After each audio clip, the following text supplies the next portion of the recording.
Hello friends, आज हम topic करेंगे शैडो बैंकिंग। ये बहुत ही इम्पोर्टेंट टॉपिक है, इसको समझना ज़रूरी है। और ये टर्मोलॉजी या जो भी चीज़ें हम कर रहे हैं वो यूपीएससी के प्रीलिम्स में और ख़ासकर मेंस के लिए बहुत इम्पोर्टेंट है।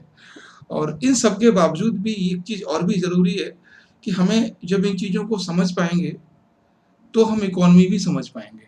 ठीक है, तो यहाँ एक टॉपिक आपके सामने है, वो है शैडो बैंकिंग। शैडो बैंकिंग का अगर एक मीनिंग देखा जाए बहुत सिंपल एक लाइन में, तो शैडो बैंकिंग का मतलब होता है ऐसा तंत्र या ऐसा सिस्टम या ऐसे लोग या ऐसी संस्था जो बैंक ना होते हुए भी बैंक के कार्य करते हैं। मेरी बात समझना, shadow banking is a system.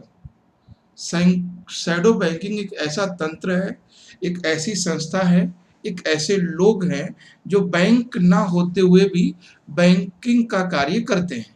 Banking कार्य क्या होता है? लेन देन करना।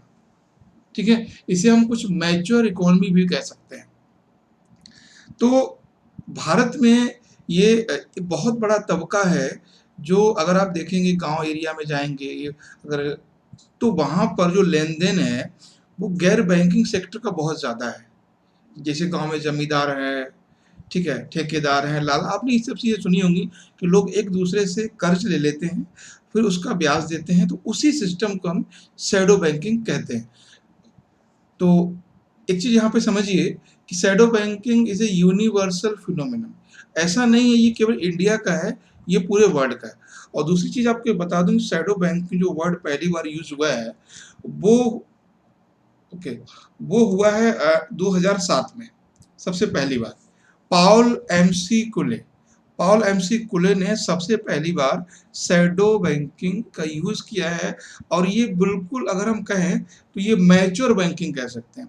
मैच्योर बैंकिंग इसलिए कह सकते हैं, आप किसी से पैसा मांगते हैं कर्ज पे, भले आप उसको ब्याज देंगे, लेकिन आपका और उसका रिलेशन अच्छा नहीं है। अगर आपको एक दूसरे पर भरोसा नहीं है तो ना तो आप ब्याज उस पे पैसे मांगेंगे और ना ही वो आपको देगा। तो इसलिए हम उसको financial system is more mature. ठीक है, तो हाँ, जैसे हिंदी में हम बात करते हैं, शैडो बैंकों का मतलब होता है जैसे बैंक जैसी गतिविधियां करना लेकिन बैंक जैसी कानूनी बाध्यताओं का ना होना। ठीक है, और शिकंजा उतना मजबूत ना हो। अंतर्राष्ट्रीय स्तर पर वित्तीय प्राधिकरणों के बीच समन्वय का काम करना है। यानी इंटरनेशनल में जब आप फाइनेंशियल बॉडी होती है उनके बीच में एक कोalition का काम करना, मिलाने का काम करना है। ठीक है, तो इसको हम कहते हैं शैडो बैंकिंग। तो बैंकिंग सिस्टम के बाहर जो लोग या जो संस्था लेन देन करते हैं उन्हें हम शैडो बैंकिंग की श्रेणी में रखते हैं। ठीक है, और भारत सरकार या कोई भी सरकार इसको बहुत ज़्यादा अच्छा नहीं मानती है, क्योंकि इसमें दोनों खतरा है। Shadow banking is not good for a good for a country for its economy. अच्छी नहीं है, क्योंकि इसमें लेने वाला भी धोखा दे सकता है और देने वाला भी धोखा दे सकता है। तो सरकार इसको मिनिमाइज करने की बात कर रही है। दूसरा है कि इसमें बहुत सारे डिमेरिट ये भी हैं कि जो बैंकिंग का लोन है वो मान लीजिए 5 रुपए है, लेकिन ये जो बैंकिंग सिस्टम में लोग लगे होते हैं वो बहुत ज़्यादा पर लोन लेते हैं, 5%, 7%, 10%, 15%। यानी वो लोग मजबूरी का फ़ायदा उठाते हैं।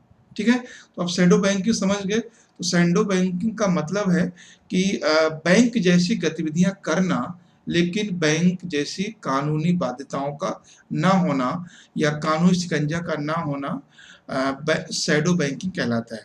मान लीजिए किसी व्यक्ति ने बैंक हमसे पैसे लिए, तो हम किसी कोर्ट में नहीं जा सकते कि उसने पैसे लिए, लेकिन हमने जो बैंक में पैसे लिए हैं, दिए हैं, वो हमारे पास प्रूफ है, उसकी रसीद है। ठीक है, तो उस तरह से शैडो बैंकिंग में कानूनी बाध्यताएं नहीं है। तो नेक्स्ट टॉपिक हम नेक्स्ट क्लास में लेकर आएंगे। ठीक है, थैंक यू।